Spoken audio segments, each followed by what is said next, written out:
You're now listening to Hack and Grow Rich with Shaahin Cheyene and his co-host Bart Baggett, where we discuss hacking your way to success and the unconventional paths to unreasonable success with the people who've been there. And now, the author of Billion, How I Became King of the Thrill Pill Cult, Shaahin Cheyene.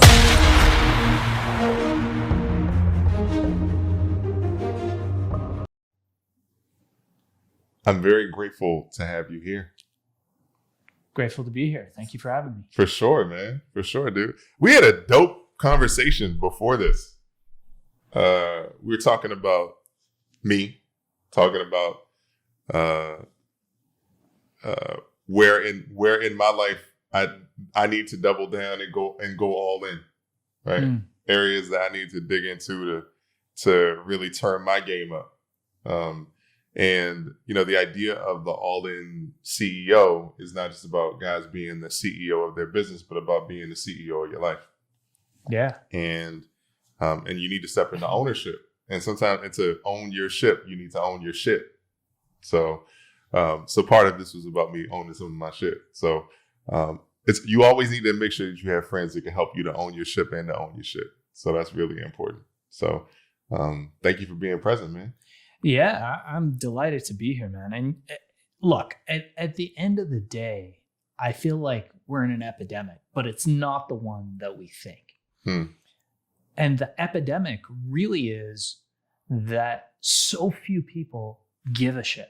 So few people stand for something, for anything. So when you go out there and you see somebody who takes pride, who gives attention to detail in what they do, regardless of if they're going to get tipped or not tipped, or if someone's going to recognize them or not, but they're doing it because it's what they do. And they actually give a fuck because it's part of their plan with a big P. Mm-hmm. You're impressed. You're attracted to that person's energy, their vibe, like you and me were talking about. And the reason is that there are so many people out there who are just inertial, who are just going with the flow. Like, what do you want to do? You want chicken or steak? I don't know. Right? What's your weekend look like? What's 5 minutes from now look like? What are you doing? Oh, well, maybe I'm doing this. Why are you doing that? Mm-hmm. Oh. Mm-hmm. And that's the problem. Nobody stands for anything anymore. Very few people. Mm-hmm. Nobody really believes in what they do. Everyone's a slasher. I'm this slash that slash this slash that. Everyone's a slasher. Yeah. So when you meet somebody who really takes, it doesn't matter what they do. They could be the best waiter at a steak restaurant. And the guy knows everything about all the steaks and he knows how to make you smile. And that's all he does. But he's fucking great at it. Mm-hmm. You feel that sense of purpose. Mm-hmm. And so few people approach life with that. And the sense that I get about you, and through our friendship and knowing you for the years that I've known you, is that you really bring it. You always bring it, because who you are is the product. Who you are is the message. And I think that's what was dope about our conversation, is this realization that who you are isn't just good enough. Who you are is fucking great. Because you believe in something. You stand for something. You have a fucking opinion. So few people have an opinion. And when they do, you're like, dude, is that really your opinion? Or is that something you heard on Joe Rogan? Is that really your opinion? Did you really take time to self-reflect? Mm-hmm. You're a self-reflective human being. I see that in you. Every time we meet, I see that you've taken a moment to reflect back on the things that matter. And you made it a point. Now, 6 months from now, those might not matter. 6 months from now, something else might matter. But for now, you're all in. Dope. Look, two things I wanted to speak to on that, because I think this is really important. One of in that area, and I fully receive, and I use words like receive because I had to learn how to receive.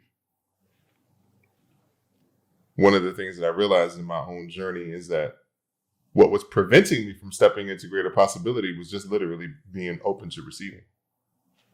It's like, it's like, oh, I want more money. Well, to do that, you have to be willing to receive. There's some specific tactical components necessary. Like you need to be literally, logistically be able to receive money, like bank account, transfer info, you know what I'm saying? Like you need like those types of things. And you just need to be emotionally willing to receive, like, I'll give you a perfect example. So like, just real quick is that, I have a standard referral commission. I think anybody needs to have a standard referral commission. Yeah. So if money comes to you from anywhere for any reason, whether they know about it or not. And so I think to myself, like, I reached out to somebody because I got it as a referral. I was like, yo, give me your information so I can give you a check. And then he was like, oh, I'm good. Because that thing is what I used to do to everything. Oh, I'm good. He was like, oh, I was like, no. This is part of my wealth circulation. This is a part of like how I operate. Yeah. It actually does something for me to give you this check because this is the way that I want to operate. Yeah. And so I'm like, yo, like, I actually want to give you this check. And I like want to be in that space because there's a reciprocal relationship in that situation. And so I used to do that with compliments. I would do that with praise. I would do that with, I didn't even realize I was doing it. So that's the first thing, is just being willing and open to receive. The second thing is that I had to learn from people who I respected, like you.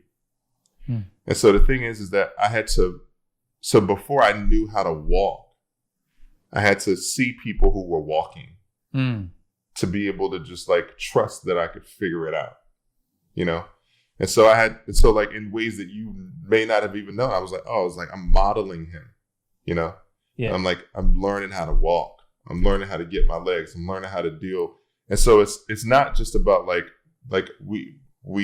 like the way that you operate, the way that you show up, the way that you are, like how that because I've always like respected who you are, how you show up, the way you present yourself, the way that you communicate ideas, your level of intentionality. So I was like, there's other individuals who I get to model in terms of the way that I get to move through the world too, So receivership, like being willing to receive, and then then having people who I can model life from, because all the people I was modeling my life from before gave me bits and pieces, and everybody gives you bits and pieces. But I was trying to create a new life. So to create a new life, I had to create new individuals to model from. So I appreciate that.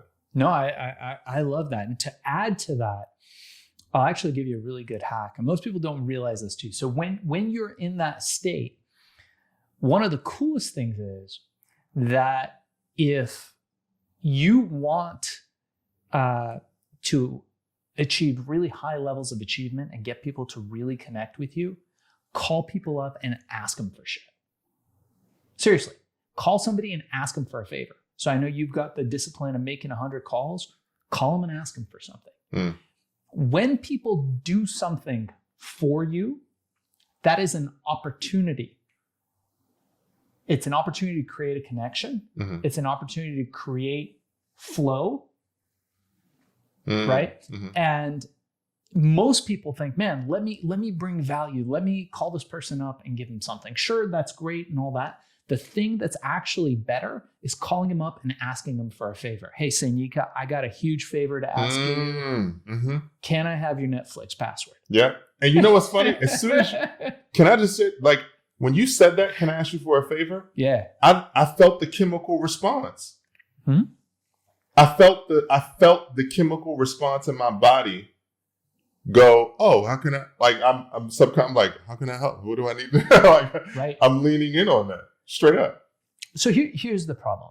As entrepreneurs, as men, we want to fix it ourselves. We want to do it ourselves. So we feel so compelled to work in a vacuum, which is one of the biggest rookie mistakes that you could ever make. Right? Most rookies work in a vacuum. If you look at successful people, they have other successful people around them. They have mentors, they have advisors, and they don't have to necessarily listen to everybody and what they thought they were going to do. They might do it in the first place, but they will hear out a number of people and consider a bunch of different ideas. Because the one thing we know for sure in life is that to make better decisions, you need to have more options. The more options you have in life, the higher your probability of success. Now, you might not use any of those options. You might go with the first thing that you were going to do anyways, but it's the presence of those options that illuminates your path for you. So in that way, to engage people, call somebody up. It's going to make you uncomfortable because you're no longer working in a vacuum. And our natural reaction, let me ask you this. What's your natural reaction to asking me for a favor? If you were going to call me up, my physiological response, yes, it went like this. Why? Oh, because I'm aware of this now. But Yeah. my two core wounds are rejection and abandonment. Yes. So my core wound of rejection, meaning I don't want to be rejected by asking you for something. Okay. Take it one level higher. Okay. Right. What do you think the majority of people have an issue asking somebody for a favor for? What's the majority of people? What would their thought be? Not your personal wound, but somebody else. Maybe lack of trust or close. Reciprocation. Whether they Right. whether they would do it too. Well, no. If I am asking you for something, now I'm indebted to you. So we don't want to be indebted to other people. It's a natural reaction from thousands of years of evolution. But it's okay. It's okay. Be indebted, because what's that happen? It opens up the flow. Right. I've had so many great deals, so many transactions come out of asking people for favors. So we have to get out of our own limiting beliefs and our own limitations and get out there and ask. That's so great. I'm processing that. That's some powerful dynamics, and for one of the things I learned is something in the context of what they call the request referral sequence. Is that you ask somebody for a referral, and say, "Hey, look, Shaahin, are you open to, like, this is like the favor, right?" So be like, "Hey, look, I'm looking for a referral for somebody who's, who wears collared shirts, who has sort of like a 5 o'clock shadow, but not necessarily a full beard, guy with a bald head, and a guy who's really well spoken. Like, do you know anybody who fits that description? And they may be like, "Oh yeah, I totally know somebody." They'd be like, "Oh, that's me." They may self-identify. So the idea is that when you present somebody, "Hey, look, I'm looking for people who, if I have a lawn business, so I'm like, I'm looking for somebody who has a, pretty much like at least a 500 to 800 foot square yards plot of land, somebody who needs their grass cut every couple of weeks, and somebody who, who, whatever, I'm saying, probably has a budget of $100 a week to be able to do that. Do you know anybody who fits that description?" And they go, "Oh yeah, me." Right. So they self-identify in that process. And so the thing that came up when you were talking about the favor, asking the favor, is like, is that I can ask, is that in that process, I can also ask for somebody to be in that reciprocity. So I can be in that reciprocity because I would issue you the same thing, Yeah. Yeah. Look, at the end of the day, okay, this is a very common problem I see. So I came up in the world. I left home, as you know, at a very young age. And I literally made sure that I was hungry. Why? Because if I didn't sell, I wouldn't eat. And I knew that forging that neural connection, what we know from the work of Norman Dodge, who wrote The Brain That Changes Itself, is that neurons that fire together wire together. So if we take one thing and another thing and we associate them through events that have high importance to us, that those neurons fuse together. So we only need one of the stimuli to create both.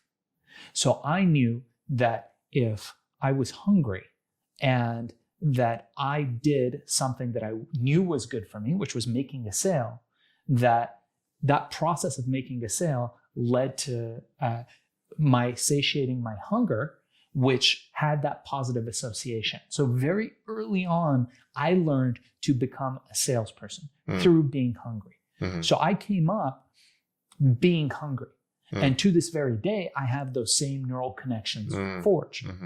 Most people are scared to go out there and fucking sell. And when we get down to the core of it, why aren't you selling your product? Why aren't you selling your service? You're fucking awesome. It comes down to that they don't believe in what they're selling. And this is the thing. If you don't believe in what you're selling, fucking quit. Go work at McDonald's. Go do some other shit that you don't believe in where you don't have to give a pound of flesh.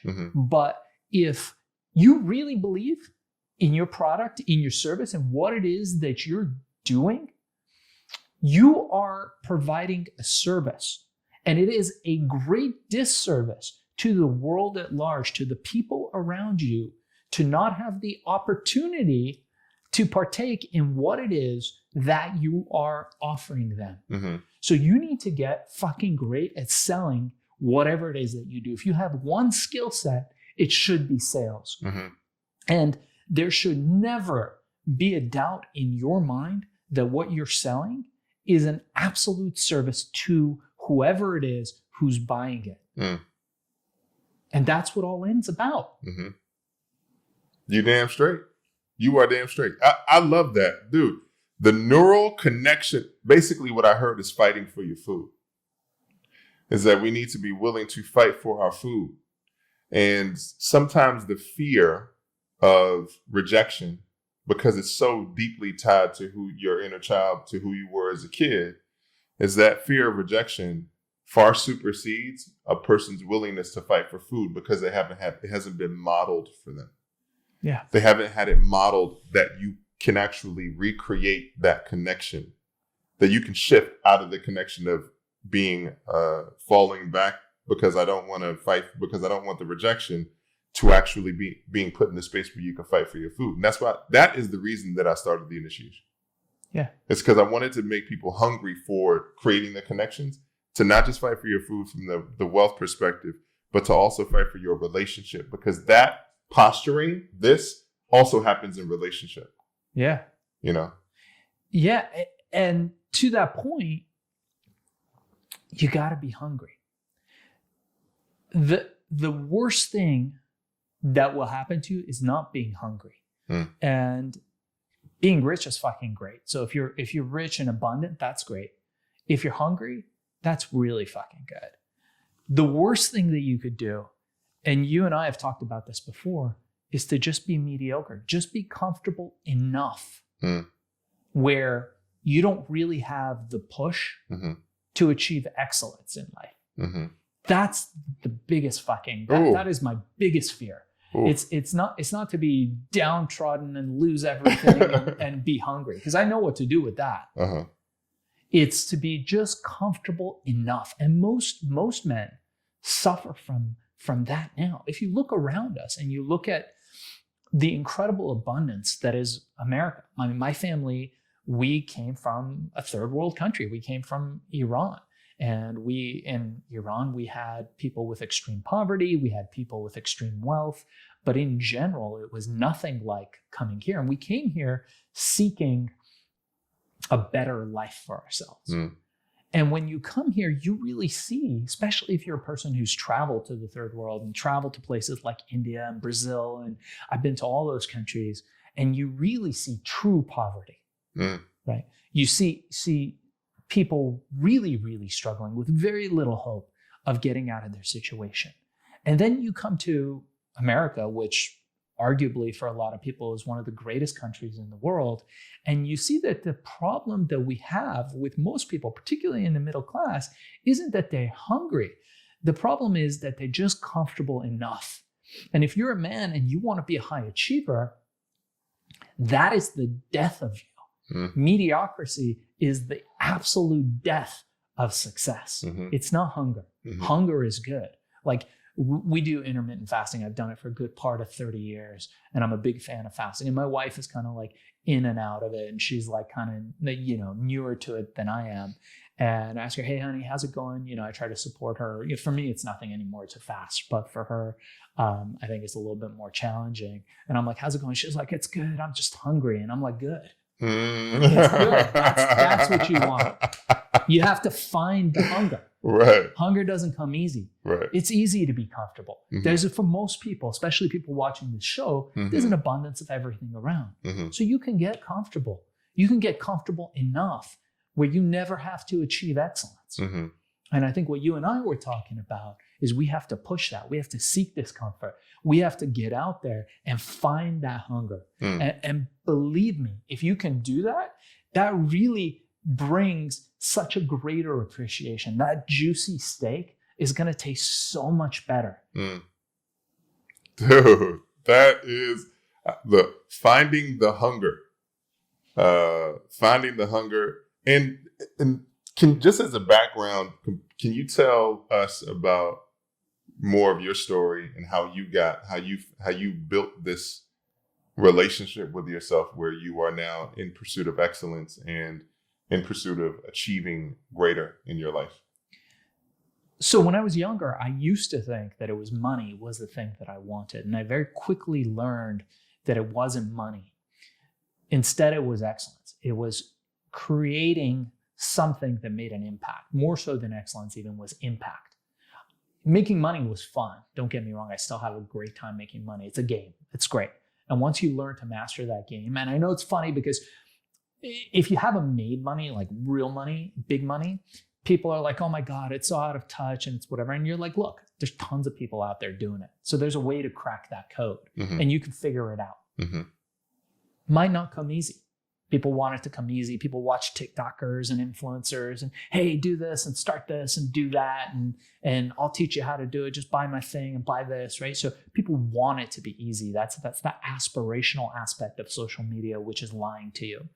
But the fact is that you're going to have to work for it. And making money, especially big money, involves hard work. It doesn't have to involve struggle, but it involves hard work. Now, for me, my story, and by the way, for anybody that's interested, they can check out my book, Billion, How I Became King of the Thrill Pill Cult, where I tell my story. And I do have a podcast called Hack and Grow Rich, where we talk a lot about this stuff.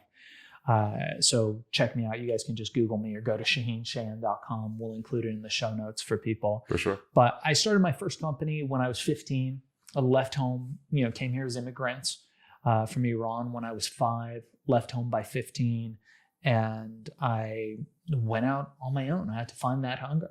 So I went out, I left my friends, left my family, had nothing. And I started my first company coming up through the electronic music, the dance scene, the EDM scene, the rave scene at that time. And I created this pill. And before my 21st birthday, the company had created over $1 billion of revenue. Pause for a moment. You said before what birthday? Before my 21st birthday. Before your 21st probably birthday. My late teens, yeah. You had a company that generated $1 billion with a B. A B, when that was still a big deal. Now you got all these unicorns that are worth multiple billions. But back then, that was a big deal to create $1 billion in revenue. Look, it's still there is a billion with a B is even adjusted for inflation. it's still a big deal. So most people ain't gonna never sniff $1 billion. They won't even sniff it. They won't even get close to it. Yeah. 90% of Americans don't make 6 figures a year. Sure. So there's a significant amount of individuals that will never get close to that. I just wanted to point that out. It's some critical stuff. So the herbal ecstasy pill, $1 billion at 21. How does life change for an individual at 21 have a company generate $1 billion? Well, I think when you're making that kind of money and you have that 15 minutes of fame, which I had, I was all over the TV and I'd walk in somewhere and people recognize you, you start to realize the things that matter. And as with anything, but with money, when you have enough of it, there's enough. There's only so much that you can do once you achieve a certain level of wealth. That's why a lot of these guys are like billionaires and whatnot. And I was never at that level. They start going into becoming kingmakers. So they start getting involved in politics. They start to do big things. Like you look at Bill Gates. who's done amazing work in the world of philanthropy. So they start to attack things on a wholesale level with their money, and then they have to give away a bunch of it.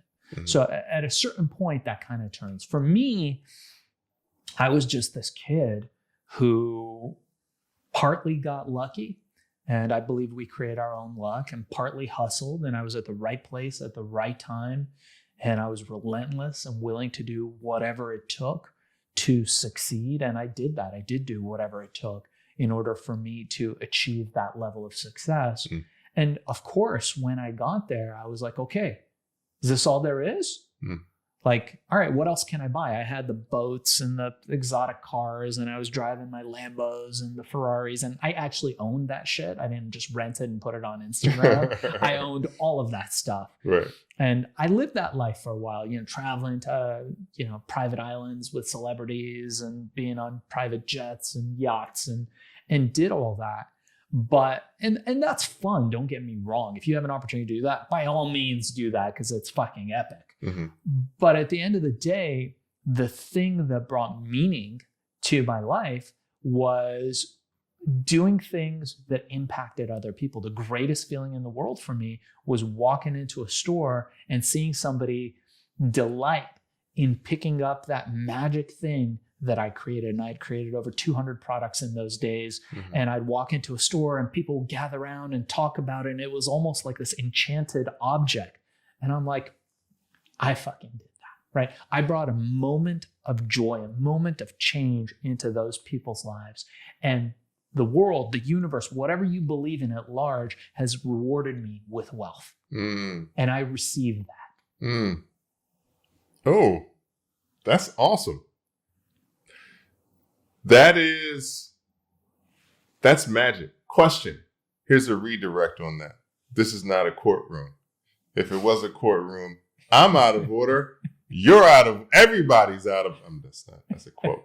So what's your definition of, how do you define purpose? Purpose is akin to freedom. And freedom is being able to do what you want, with who you want, how you want, when you want, period. And your purpose revolves around that. So for me, look, I'm not a flashy guy. I don't flash my wealth. I don't go out there making people feel beneath me because I have this thing or that thing. I try to inspire people. Mm-hmm. Idea of a amazing evening for me is having dinner with my family, right? Being with my son, being with my wife, having a meaningful conversation over dinner with friends, with family. Those are the things. That's what my bling is. My bling is taking my son out fishing and being able to turn my phone off and being like, dude, it's just me and you, just hanging out. That's wealth. That's freedom. And I can do that at any time. Right? I don't need to be in a Lambo with a jacuzzi in the back with 50 bikini girls. Don't get me wrong. All that stuff is fun and it's great, but it's for show. Right. The things that bring meaning to our life are far less shiny. They're far less flashy. Mm-hmm. If you want to live a purposeful life, a life of meaning, and I'm just speaking for myself. Right? Sure. Every other person, it's going to differ what they find meaning. I have no judgment on anybody else. Mm-hmm. But what I know is what works for me works for me. Mm-hmm. And for me, it's always family first and stepping up and being there and being present for my family, for my wife, for my son, for my friends. And the second part of it is being impactful in my community and helping others who have the desire, who have the motivation, who have the drive, much like what you do, helping them achieve their highest level of greatness, or conversely, to understand that they absolutely fucking suck and they should quit. They should just fucking give up. Because there are people that are just a lost equation. So you got to figure out which one you are. And it's a service either way to let them know. Absolutely. You hit me on you hit me with the word service. I tell people there's 3 ways you can serve people. You can serve people for free, you can serve them for a fee, and you can not serve them at all, which is also a form of service. And because it will serve them to find the right people that want to serve them. So I feel you on that. And I love the context around what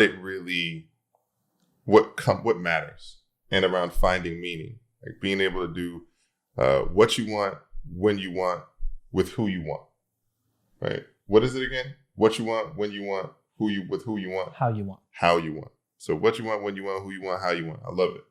And I've heard that from a few other people. And so when I look at the idea of meaning, like purpose is simply meaning. What is the purpose? And the one thing that I think happens in different instances, I was talking to the guys who are currently going through the current cycle of the initiation about purpose this morning. And I was talking to them about meaning, about how you establish meaning, about how one establishes meaning, how we create meaning. And the intention of it is that when you step into creating meaning, is that remembering that purpose, we forget that purpose has an S at the end of it. It is purposes. Is that there is no singular, you don't need to find your purpose. The intention is that you essentially identify meaning in the things that you're doing. And if what you are doing does not have the meaning that makes you feel fulfilled, then the intention is to transition into what brings you meaning. It's to tune into it.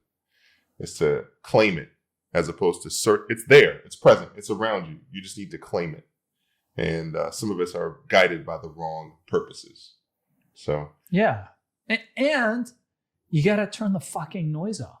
Like, you did a very moving piece. It was actually one of my favorite spoken word pieces of yours, which was called The War for Your Attention. And you should perform that for your audience at some point. Mm-hmm. But I feel like that's happened. It wasn't always that way.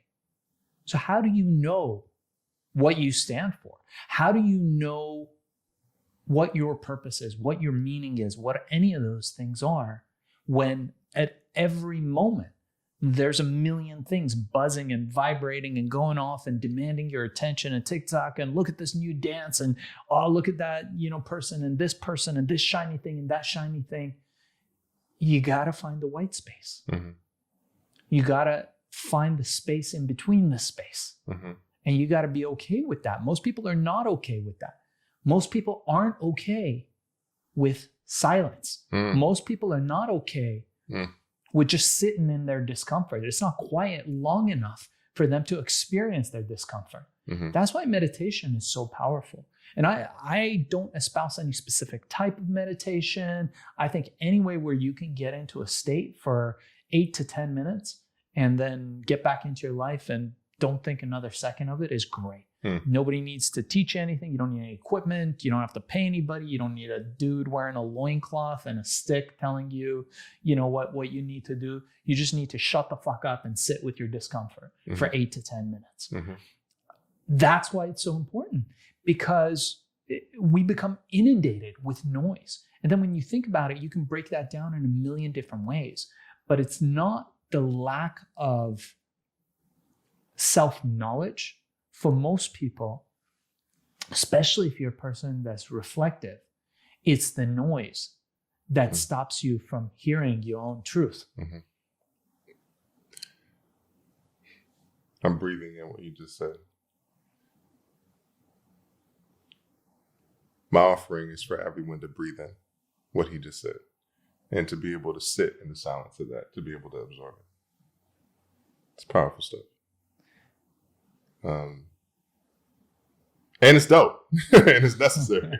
It's just like, breathe it in. Sometimes you just need to shut the fuck up, just listen, just breathe it in, and no response, and just be with it. So I dig it, man. Thank you for that.